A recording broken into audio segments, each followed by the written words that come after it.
반갑습니다. 계속 시편을 묵상하고 있습니다. 오늘 시편은 시인이 악인의 불의에 탄식하면서도 하나님의 한결같은 사랑과 구원이 믿는 자들에게 인자와 공의를 베풀어 주시기를 기도하는 내용입니다. 저는 오늘 시편을 조금 다른 각도로 묵상해 보려고 합니다. 저의 색다른 접근 방식이 해석적인 문제가 있을 수도 있습니다. 저는 오늘 시편을 세 문단으로 한번 이렇게 나누어 보았습니다. 1절부터 4절은 믿기 전에 악인의 모습, 5절 이후에는 악인을 구원하시는 하나님, 10절 이후에는 구원받은 자가 어떻게 살아야 할지라는 그런 흐름으로 오늘 본문을 살피려고 합니다. 시인은 먼저 악인의 모습을 1절부터 4절에서 그려주고 있습니다. 악인의 마음 깊은 곳에는 죄의 속삭임만 있어 그의 눈에는 하나님을 두려워하는 기색이 조금도 없습니다. 그의 눈빛은 지나치게 의기양양하고 제 잘못을 찾아서 버릴 생각은 전혀 없습니다. 그의 입에서 나오는 말이란 사기와 속임수뿐이니 슬기를 짜내서 좋은 일을 하기에는 이미 틀렸습니다. 잠자리에 들었어도 남 속일 궁리나 하고 스스로 좋지 않은 길에 버티고 서서 한사코 악을 버리려고 하지 않습니다. 설마 나는 여기서 말하는 악인은 아니겠지. 나는 그렇게 살지 않잖아. 조금 잘못할 때가 있기는 하지만 이 정도는 아니잖아. 그런데 전 세계 사람들에게 1절부터 4절을 보여주고 나는 이렇게 살아 인정할 사람이 몇이나 있겠습니까? 어느 누구도 인정하려 들지 않을 것입니다.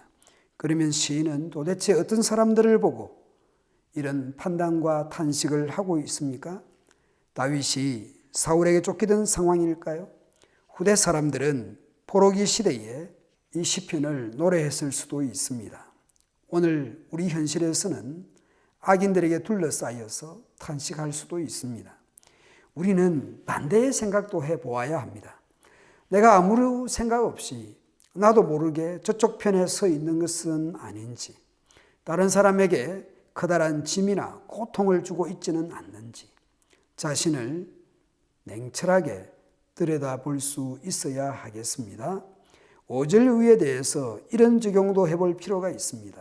1절부터 4절에 나는 그 악인이 아니다 라고 생각하면 5절부터는 그냥 하나님의 사랑을 노래하는 것으로도 생각할 수 있습니다. 그러나 1절부터 4절의 악인이 그 5절부터 나타나고 있는 그 하나님의 한결같은 사랑 때문에 주님, 주의 한결같은 사랑은 하늘에 닿아 있고 주의 미쁘심은 구름에 닿아 있습니다. 주의 의로우심은 우람한 산줄기와 같고 주의 공평하심은 깊고 깊은 삼령과도 같습니다. 주님, 주님은 사람을 구하시듯 짐승도 구하여 주십니다. 하나님, 주의 한결같은 사랑이 어찌 그리 값집니까? 사람들이 주의 날개에 그늘 아래로 피하여 숨습니다. 주의 집에 있는 기름진 것으로 그들을 배불리 먹이시고 주의 시내에서 단물을 마시게 하시니 주께는 생명샘이 있습니다.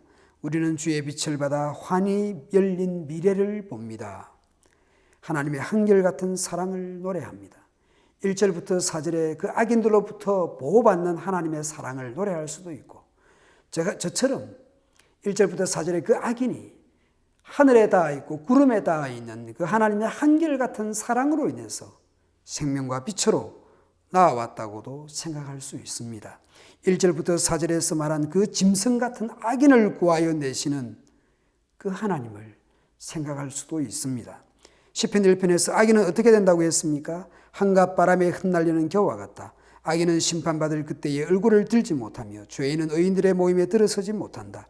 그렇다. 의인의 길은 주께서 인정하시지만 악인의 길은 망할 것이다. 그런 짐승 같은 악인에게도 빛을 주시고 생명을 주시는 분입니다. 한결같은 사랑으로 하늘에 닿아 있고 값진 사랑입니다. 사랑할 만한 사람만 사랑하시는 분이 아닙니다. 인간 같지도 않은 죄인, 짐승 같은 악인을 빛으로 생명으로 이끄십니다. 마치 신약에 돌아온 탕자 비유 같습니다. 아직 아버지가 돌아가시지도 않았는데 아버지에게 유산을 달라 해서 집 나가서 패가 망신하고 돌아오는 둘째 아들을 아버지가 벗은발로 쫓아나가서 환영하고 축복하고 먹이고 입히고 축제를 벌이던 아버지 같습니다. 돌아온 탕자 이야기이지만 악인이며 죄인을 아버지가 어떻게 맞이하시는지 그 아버지를 보게 하잖아요. 예수님께서 말씀하셨습니다. 건강한 자에게는 의사가 쓸데없고 병든 자에게라야 쓸데있느니라. 나는 의인을 부르러 온 것이 아니요 죄인을 부르러 왔노라. 어쩌면 내가 1절부터 4절에서 말하는 그 악인이 아닐지 저는 생각해 봤습니다. 죄와 허물로 죽었던 인생, 하나님을 거역하고 하나님 말씀에 순종하지 않았던 인생을 생명과 빛으로 부르셨습니다. 악인을 생명과 빛으로 부르셨는데 이제 어떻게 살아야 하는가? 하나님을 아는 사람들에게는 한결같은 사랑을 베풀어 주시기를 기도합니다. 여전히 하나님의 사랑을 기도합니다. 하나님을 아는 사람은 정직하게 살아갈 수 있도록 주님의 의를 심어 주십시오라고 기도합니다. 하나님 은혜 받을 것만 생각하는 것이 아니라 하나님의 그 심겨주신 의를 따라서 정직하게 살기를 기도하고 있습니다. 그러나 이 세상에는 여전히 1절부터 4절에서 말한 오만한 자들, 악인들이 있기 마련입니다. 그들로부터 보호받기를 기도합니다. 오만한 자들이 그 발로 나를 짓밟지 못하게 하시고 악한 자들이 그 손으로 이 몸을 끌어내지 못하게 하여 주십시오. 복 있는 사람들은 악인들의 꾀, 죄인들의 길, 오만한 자의 자리에 앉지 않는 거잖아요. 그리고 그들로부터 하나님께서 보호해 주시기를 기도해야 합니다. 시편 1편에서나 36편에서나 분명한 결론이 있습니다. 하나님의 한결같은 사랑을 거부하고 계속 악인으로 오만하게 살아간다면 다시는 일어나지 못할 것이라고 말합니다. 오늘 우리의 삶의 목표와 방향과 자세는 어떻습니까? 하나님의 생명과 빛을 따라서 살아가고 있습니까? 우리의 마음과 눈과 말은 어떻습니까? 하나님의 한결같은 사랑받은 그 성도다운 말과 마음과 행동과 눈과 눈빛입니까? 이 땅에서 악인으로 살아가는 자들에 대해서 우리는 두 가지를 생각해야겠습니다.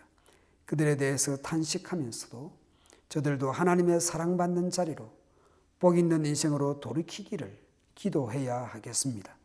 그리고 그 악인들로부터 또한 지켜주시기를 기도해야 하겠습니다.